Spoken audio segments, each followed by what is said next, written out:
ዘፍጥረት ምዕራፍ 1 ከዛ መዝሙር 110ን ያዙ። ከዛ ቀጥሉና አንደኛ ጴጥሮስ ምዕራፍ 5 ቁጥር 5-6 ያዙ። በእነዚህ ጥቅስ ውስጥ መጽሐፍ አንድ ነገር ነው የሚናገረው። ዘፍጥረት ምዕራፍ 1:28 እግዚአብሔር ሰውን የባረከው በረከት ነው። መዝሙር 110 በመሲሁና በመንፈስ ቅዱስ በእግዚአብሔር መካከል ያለ የትንሣኤ በገዛ ደም ወደ ላይኛይቱ መቅደስ ሲገባ የተነገረ ቃል ነው። አንደኛ ጴጥሮስ ምዕራፍ 5 ደግሞ ለቤተ ክርስቲያን የተላከ ማስጠንቀቂያ ነው። ጴጥሮስ እንደዚህ ይላል፣ ንቁ፣ በመጠንም ምን በሉ ኑሩ። ባለጋራችሁ ዲያብሎስ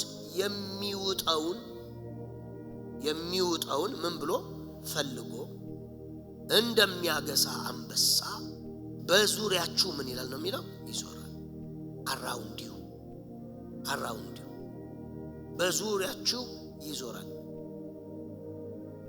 በዙሪያችሁ ይዞራል የሚለውን ሐሳብ ከፍ ብሎ ሲተረጉመው ምን አለ? የሚውጠውን ፈልጎ እንደሚያገሳ ምን አንበሳ። ሉቃስ ወንጌል ምዕራፍ 4 ላይ መጽሐፍ አንተ ክፉ ሰይጣን ዞር በል ለጌታ ለአምላክ ስገድ ተብሎ ምን ተብሏል? ተጽፏል። ከዛ ቀጥሎ ምን ይላል? ቀጥሎ የሚናገረው ቃል ይሄ ነው። ምቹ ጊዜ እስኪያገኝ ድረስ ከእርሱ ምን አለ ነው የሚለው ዘወራል። ለዘላለም ጠፋ አይልም፣ ለዘላለም ሄደ አይልም፣ ለዘላለም መቃወም በሱ ተቃራኒ መስራት አቆመ አይልም። ግን መጽሐፍ ምቹ ጊዜ እስከሚያገኝ፣ ምቹ ጊዜ የሚለውን ፌቨሪት በጣም ወሳኝ ታጋላችሁ። ሰይጣን እንደዚህ ተረግመዋለህ፣ ትገስጸዋለህ፣ ታባርረዋለህ፣ ኦቨርካም ታደርገዋለህ። there is time ይጠብቃል። የሆነ ታይም ላይ ይጠብቃል ማለት የሆነ ቀን ይጠብቃል ማለት አይደለም። ምቹ ጊዜ ማለት ደክመ ሲያገኝ ሊበቀል ይጠብቃል። ይሄን ማወቅ አለብን። የሆነ የተመቸ ለማን ለሱ የተዘናጋችሁበት የለም ብለ የረሳህበት አንዳንድ ጉዳዮች ላይ በጸጋ በሆነ ጉልበት ድል አግኝተ ተዘናግተ በቃ ዝም ብለ ምቾት ምናምን መስሎ ህይወት እዚህ ምድር ላይ ምቾት ብለ ርፍ ብለ ምቾት ውስጥ ምናምን አቁመ ምናምን ሲያገኝ ያንተከተከባል። አንዳንዱ ነው ልክ በመንፈሱ ለበቃ እየተጋ እየጸለይክ እየበረታ ምናምን አክሰስ ያጣል። ግን ምቹ ጊዜ ምን ይላል ነው የሚለው ይጠብቃል። ከዛ ዝም ብሎ ብር ጣል ሲያደርግ ለቢዚ ምናምን ልክ እየተሯሯጥክ ቤትም ያለህን ጸሎት ደክሞኛል እባክህ እያልክ ልክ ትተዋል። አከታትሎ በደም ግፊት በኩላሊት በምናምን ሲያደርግ ሮጦ ይመጣል። ሰው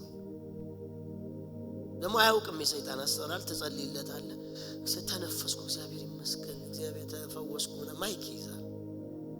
አንድ ወር ሰላማዊ ነው፣ 2 ወር አስራት ያወጣል፣ ይጸልያል፣ ሲያመልክም ገና አዲስ ከተፈዋሽ ስለሆነ እንዳይወሰድበት። ከዛ 2 ወር ደግሞ ርቆ ይሄዳል። ከጀር አረ ወንድም ከሌት ነህ ልንጎበኝ ነው ስትል አይ ቢዚ ነኝ እኮ ስራ በረጋገደ በቃ ቢዚ ነኝ። ፓስተሮችም አረ ቤት እንምጣ። ይሄንን ደግሞ በሌላ በእንትን ምናምን ቷቷቷቷ ሲያረጋው ደግሞ መልሶ አንዳንድ ጊዜ ደግሞ ለሰይጣንም ቷቷ ሲያረጋውም ይመለሳል። በዛው እንዳይጠፋ አንዳንዱ ቢቶ ፌቨሪትድ ታይም የሚባለው ምን መሰለ? ዊክ ሆነ ደካማ ሆነ ከእምነት ወድቀህ ከእምነት በሆነ አሰራር ክፍት ሆነ ሲያገኝ ይንቀሳቀሳል። ግን አሁን ወደ ጴጥሮስ እንምጣ። ጴጥሮስ ምን አለ? የሚውጠውን ፈልጎ ምን እንደሚል አንበሳ እንደሚያገሳ አንበሳ። የሚውጠውን ፈልጎ እንደሚያገሳ አንበሳ ማለት ናሽናል ጂኦግራፊ አንበሳ ሲያድን አይታችሁ ታውቃላችሁ?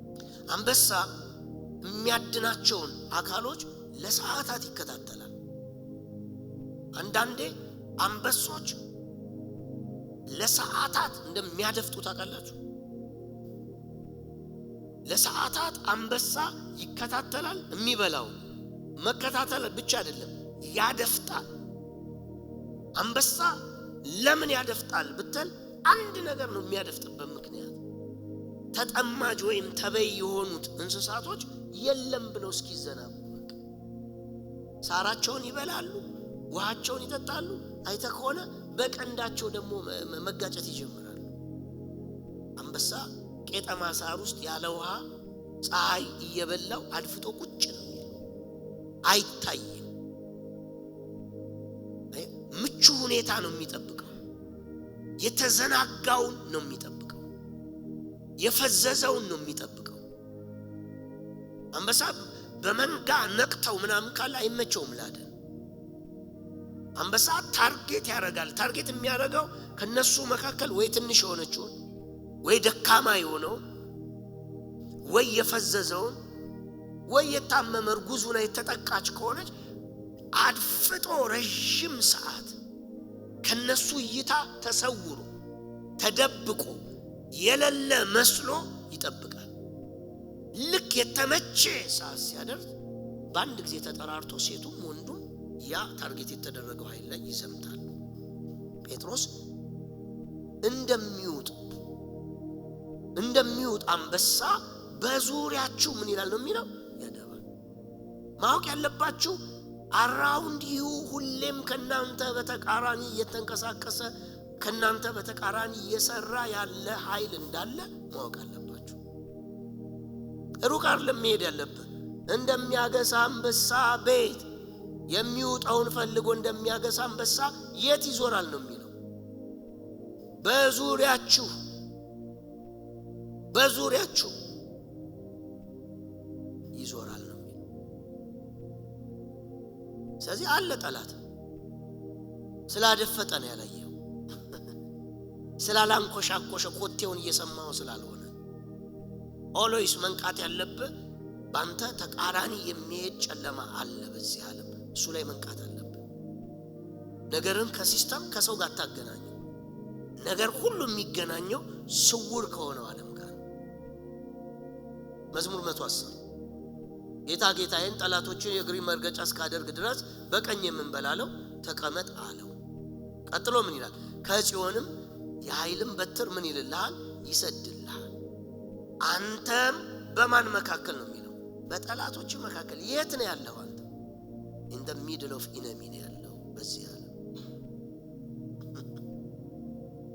አገር ብትቀይር ጠላት ሰው አይደለም። አገርም ስቀይር አለ፣ ከተማም ብትቀይር አለ።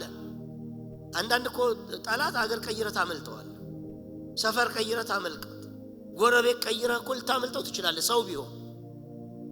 መጽሐፍ እንድንገዛ የተላክነው በየት ነው? በጠላቶች መካከል። you are the middle። እንደሚያገሳ አንበሳ ቤት ይዞራል በዙሪያችሁ። you are the middle of the enemy። እኛ ጠላት መሃል ነው ያለነው። መፍራት የሌለብህ ጠላት መሃል መሆን አይሸንፍም። ጠላት መሆን አይሰራብህም። ጠላትም መሃል ያደረገ ለአንድ ዓላማ ነው። አንተም ምን ትለዋለህ ነው የሚለው? ትገዛለህ ነው የሚለው። የከተሞችን ራስ ትመታለህ፣ ከተሞችንም ሬሳ በሬሳ ታደርጋለህ ነው የሚለው። ግን አንተ የት ነው ያለው? ጦርነት ውስጥ ገብተህ ካፌ ደርሼ ልምጣ ይባላል። ጦርነት ውስጥ ሆነ ሽንት እንሽና እኮ አትልም። ሽንትም ከመጣ እዛው ምሽግ ከያዝክ እዛው። ምግብ በልተን እንንጣ አይባልም። ያገኘውን እዛ ያለን ኮሾሮ እየበላህ ነው የምትንፏቀቀው። ለምን? you are the middle of ያለው የጦርነት መሃል ውስጥ ነው ያለው። እስኪ ጓደኛዬ ጋር ስልክ አውርቼ ብለህ ከምሽግ ብድግ ብትል ግንባርን ነው የሚለው። ለምን? ያለው የጦርነት ቀጠና ውስጥ ነው። born again ክርስቲያን ስትሆን ያለው የት ነው ከተባለ you are the middle of the war። you are the middle of the enemy። ያለው ጠላትና ጦርነት መሃል። አሁን ክርስቲያን ምንድነው? እዚህ ውስጥ ነው ቃና ከፍቶ ዳራና ቻንድራ ዛሬ ዛራ ምን ሆነች ይጠያየቃል። አኮረፈች እንዴ? አበባ አልሰጣትም? አሁን እኮ አንተ ጦርነት መሃል ሆነ ትንሽ ሻይ ልጠጣ እንደሚሉ ሰዎች ማለት ነው። ጦርነት መሃል በቃ ሐሳብ አይምሮን በክስ ይዋጋል፣ በኢግኖራንስ ይዋጋል። እዚህ ቁጭ ብለ ሰፈር ይልካል ምናምን እሱ ሳይታክት እየወረወረ ነው። አንተ ውጊያ ማለት እንዲመጣ ያንቀ ጦት ይሮ ይጨባል። ስንፍና፣ ተስፋ መቁረጥ፣ ድካም፣ ክስ፣ አልችልም ባይነት ምናምን ዘም ብሎ ይደብደባል። በኃይለኛ ደግሞ ዌፐኖች አሉት፣ ይሄ ተወርዋሪ ሚሳይሎች አሉት። ተስፋ መቁረጥ መጥቶ ድው ያደርጋል። ጸልየ ምን ሆነ ብሎ ጧ ሲያደርግ 16 ቀን ስንቱን የተመለሰው ዝም ብዬ ነው እንደምደከም በጌታ በኢየሱስ እምነትን ዱብ ያደርገው እየተዋጋ ወደ ቸርች እየመጣ አለው ሌላ ሚሳኤል አለ ጧ ያደርጋል። ደክሟል። ዝም ብለህ ቤት እረፍታ ቤት እኮ ምንም የለም። በቃ ፊልም ከፍተህ ቁጭ ብለህ ቡና፣ ከዛ ደግሞ ሐሜት ይጀምራል። ከሌ እንዲያርጎ ከሊት እንዲያርጎ በቃ ያበሰብሳል። እዛ በነጋታው ጧት ጸሎት ይሄዳሉ ስትል አለው ሚሳኤል በእንቅልፍ ጧ ሲያደርግ ትጣፍጣለች። ጌታ እንደሆነ ማሪ ነገ የት ይሄዳል? እየተደበደብክ ነው። አሁን አንተ በማያቋርጥ ሁኔታ እየተመታ ልታጠቃው እንደሆነ ያውቃል። የተሸነፈበትም በመስቀል የተሸነፈበት ጉዳይ ልታጸናበት እድል ሊያጣ ነው። በህይወት ባለው ዌፐን በሙሉ ይዘምትባል። ግልብጥ ብሎ እዚህ ይመጣባል።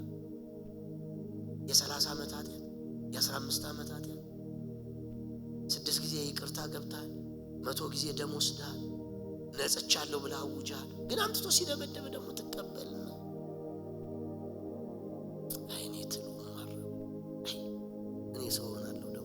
እናንተና ደግሞ መልሰ ስንፍና ያዘራሃል፣ ያስወራሃል። ከመንፈስ ዓለም ላይ በቃ ጥግ ላይ ሆኖ ይስቁብሃል። መናፍስቶች ጥግ ላይ ሆኖ ይስቁብሃል። እየተሸነፍክ ነው። ምን ስለዘነጋ ነው ደሚድ? አሁን አንተ በጦርነት መሃል እንዳለ ሰው አይደለም የምትኖረው። የጦርነት ቀጠና ውስጥ በመንፈስ ዓለም እንደገባ አታውቅም። መዝሙር 110 እና ጴጥሮስ የሚነግሩን ሐሳብ ይሄ ነው። you are the middle። እናንተ መሃል ላይ ናችሁ። ግን ለምን መሃል ላይ ሆንክ ሲባል በኃይል በትር ምን ትላለህ? ይሰድልሃል። አንተም በጠላቶች መካከል ምን ትላለህ ነው የሚለው? ትገዛለህ። መንግስትን፣ ግዛትን፣ የተፈጸመውን እውነት እየፈጸምክባቸው ምን ትላለህ? ትቀጥላለህ። ትገዛለህ ማለት እሱ ነው። ዘፍጥረት ምዕራፍ 21:28 ምን አለ? 26 ሰውን በመልካችን በምሳሌያችን ምን እንፍጠር አለ። ሰውን በመልኩና በምሳሌው ምን አለው? ፈጠረው አይደለ? ቀጥሎ ምን አደረገ ነው? ባረካቸው አይደለ የሚለው። ከዛ ምን አለ? ግዙ፣ ብዙ፣ ራስን ድገም፣ አስተዳደር። አምስተኛው በረከት ምንድነው? አሸንፍ ማለት ምን ማለት ነው? ሰብዲው ኢት እንግሊዘኛው ሰብዲው ኢት ማለት ምን ማለት ነው? you are the middle of the enemy ማለት ነው ባጭሩ። ሰብዲው ኢት ማለት ምን ማለት መሰላችሁ? ኃይል ተጠቅመህ ምን በል ግዛው። ይኸውላችሁ ይሄ ቃል የተነገረው አስተዳደር ለፍጥረት የተነገረ ነው። ራስን ድገም ለሱ የተነገረ ነው። ብዛ ራስ ለሱ የተነገረ ነው። ፍሬያማውን ለሱ የተነገረ ነው። አስተዳደር ፍጥረትን ነው። ፍጥረቶችን አስተዳደር ነው የእግዚአብሔር ሐሳብ። ማስተዳደር ነው ኃላፊነት። ሰይጣንም በተመለከተ ግን ምን አለ? ሰብዲው ኢት። ጌታ ምን እየነገረው ነው? ሰዎች የእግዚአብሔርን ቃል የማያውቁ ሰዎች አምጥቶ የደንቀደን ሲያስቀምጠው ሰይጣን እንዳለ መች ነገረው ይላል። ይሄው እኮ ምን አለው? ሰብዲው ኢት እኮ የተባለው ለማን ነው? ሰይጣንን with power። ሰብዲው ኢት ማለት ምን ማለት መሰል? በኃይል በጉልበት መድፈቅ። እምቢ ብሎ ኢኳሊ ሪዚስት ሊያረግ የሚመጣን ኃይልን ተጠቅመ ጭንቅላቱን መርገጥ። ሰብዲው ኢት ማለት እሱ ነው። በኃይል ማስገዛት። ይሄ ለአንበሳ አልተነገረም። ለበግ አይደለም። ለሚስቱ ለሔዋን ሚስቱን ሔዋንን ሰብዲው ኢት አይልም ሰማይ። ሰብዲው ኢት እያለ ያለው ኢነሚ የሆነውን ጠላት ነው። በሌላ አማርኛ በዛ ብሌሲንግ ውስጥ ኤደን ገነትም ቢሆን የምትገባው በብርሃን ሁሉ የተሰራ ያለቀበት ዓለም ውስጥም ቢሆን የምትገባው በአንተ ዓለም ውስጥ የተጣለ ሰይጣን አለ። ከሱ ጋር ባለ ጉዳይ አሸንፈው ነው። ሰብዲው ኢት በኃይል አሸንፍ። ስለዚህ ልነግራችሁ የፈለግኩት ኤደን ገነትም በአባቶችም የኪዳንና በሕጉም ዘመን አዲስ ኪዳንም ስትመጡ ሰው የት ነው ያለው ከተባለ in the middle of war ነው ያለው። in the middle of enemy ውስጥ ነው የዳነ ሰው ያለው። የእግዚአብሔር ፈቃድ ምንድነው ከተባላችሁ በክርስቶስ ነው። ጴጥሮስም እኮ ምን አለ? እንደሚያገሳ አንበሳ በዙሪያችሁ ይዞራልና ምን በሉት አለ? ተቃወሙት፣ ከናንተ ምን ይላል? ይሸሻል። ዘፍጥረት ላይ ምን አለ እግዚአብሔር? አስገዛው። መዝሙረ ዳዊት ላይ ምን አለ? በኃይል በትር ምን በል? ግዛ፣ በጠላቶች መካከል ግዛ። በስጋ እስካለ ድረስ አለ በረከትን የሚቃወም ደስታ የሚቃወም የፈለካቸው ትንቢታዊ ነገሮች ስሙዝሊ እንዳይፈጸሙ ሪዚስት የሚያደርግ ጠላት አለ። ግን አንተ ጋር አንድ ስልጣን አለ። በጠላት መካከልም ብትሆን ለመግዛት ነው የተሾምከው። ለዛ ነው እባብና ጊንጡን ትረግጡ ዘንድ በጠላት ኃይል ሁሉ ላይ ምን ሰጠው ያለው? ስልጣን ሰጠው። እስኪ እገዛለሁ በሉ። እስኪ ከፍ አድርጉ እጆቻችሁን። ለዛ ነው ስንናገር ለእናንተ ብቻ አይደለም የምንናገረው ለጠላትም ጭምር። የትኛውም አንተ ያለው in the middle of war, in the middle of enemy ነው። ግን እነግርሃለሁ ብትር ከእጅህ እስኪነሳ ነው። ዛሬ ምሽት እነግርሃለሁ ሰይፉ ከእጅህ እስኪወጣ ነው። የትኛውም የከበበ የጠላት ጉልበት ሁሉ ይገዛል። በረከትን የያዘ ጉልበት ተሰብሯል። በርህን የያዘ ጉልበት ተሰብሯል። ፕሮሞሽንህን የያዘ ተሰብሯል። ጤንነትን የያዘ ተሰብሯል። የትዳር በርህን የያዘ ተሰብሯል። ነገራችሁ ጋር እንዳትገናኙ የከለለ መጋረጃ ተቀዷል። በጌታ በኢየሱስም ተገፏል። በጌታ በኢየሱስም ተገፏል። ሞገስ ያሳጣ ነገር ተገፏል። እንዳትታዩ ያደረገ ተገፏል። ከሰው እይታ ከኃያላን እይታ የሰወራችሁ ተገፏል። የጋረዳችሁ ተገፏል። በጌታ በኢየሱስም ተገፏል። በጌታ በኢየሱስም ተገፏል። የውሃው ምንጭ ላይ ሆና ውሃ የምትለምነው አጋርን የሰማይ መልአክ መጥቶ እንዲህ አላት። አይኗን ከፈተላት ይላል።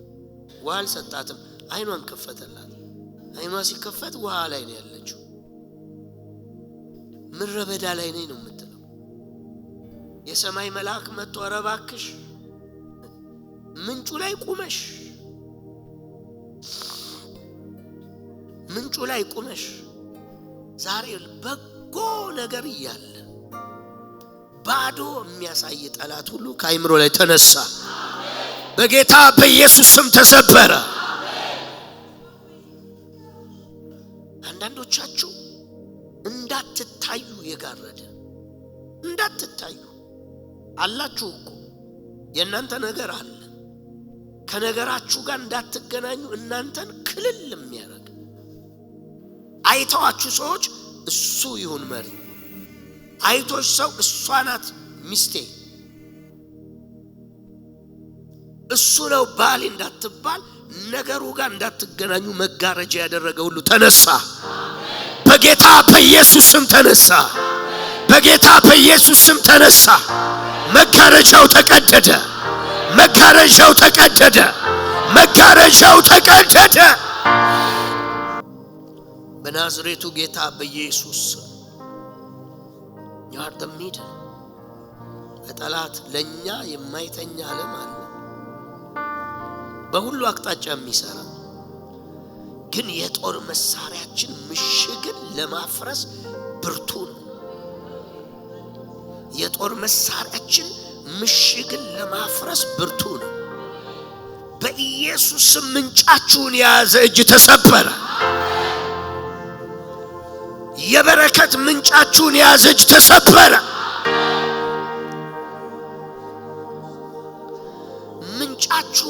መጥቶ የሚያደፈርስ የሚረግጥ እንዳይፈልቅ የሚረግጥ እግር በጌታ በኢየሱስ ስም ተሰበረ ተሰበረ ተሰበረ።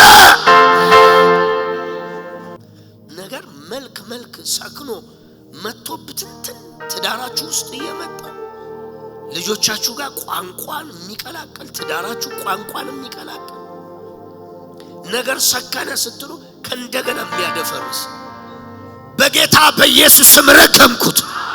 የተሰበረ ይሁን የተሰበረ ይሁን የተሰበረ ይሁን የተሰበረ ይሁን የተሰበረ ይሁን። የተስፋ መቁረጥን ወሬ ዝም ብሎ የሚያጠጣ አይሆንም አይሳካም ምን ሆነልህ ምን አየህ የዳነ ሰው ሰማይ የገባን ሰው ስሙ በሕይወት መዝገብ የተጻፈን ከዚህ በላይ ምን ይሁን ምን ይሁን?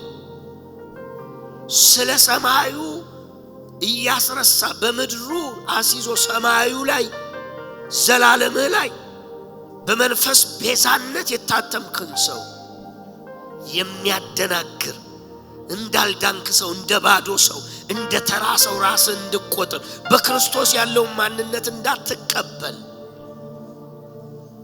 ኃይል ብዙ ሲሆን ጠላቶች ዋሹብህ እንደሚል ውሸት በላያችሁ ላይ የተሰበሰበ ዛሬ እግዚአብሔር አውሎ ንፋስ ይጥረገው በጌታ በኢየሱስ ስም ከዙሪያችሁ ይጠረግ። ዛሬ ምሽት ለቆ ይሂድ አየራችሁ።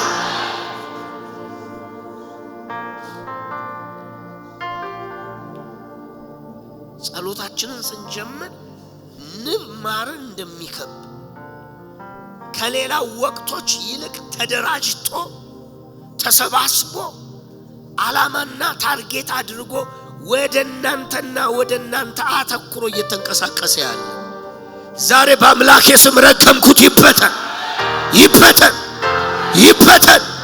ከአየራችሁ ላይ ይበተን። ከሐሳብ ዓለማችሁ ላይ ይበተን። ከቤታችሁ ላይ ይበተን። ከጤንነታችሁ ላይ ይበተን። ከልባችሁ ላይ ይበተን። ይሂድ ይበተን። ይሂድ ይበተን። በናዝሬቱ ጌታ በኢየሱስ እዚህ ወቅቶች ላይ የጸጋው መንፈስ የቃሉ መርህ በሕይወት ላይ ሲተገበር በልዩ ውጊያ ጤንነታችሁን በልዩ ውጊያ ቤታችሁን በልዩ ውጊያ ሐሳባችሁን ትዳራችሁን ልጆቻችሁ ላይ የዘመተው ዛሬ በአምላኬ ስም ረገምኩት። ቅጠል ከዛፍ ላይ እንደሚረግፍ ከናንተ አትሞስፌር ላይ እንዲሁ የረገፈ ይሁን የረገፈ ይሁን የረገፈ ይሁን የረገፈ ይሁን። ከእግር በታች ይረገጥ ይረገጥ ይረገጥ። ዛሬ ምሽት ይረገጥ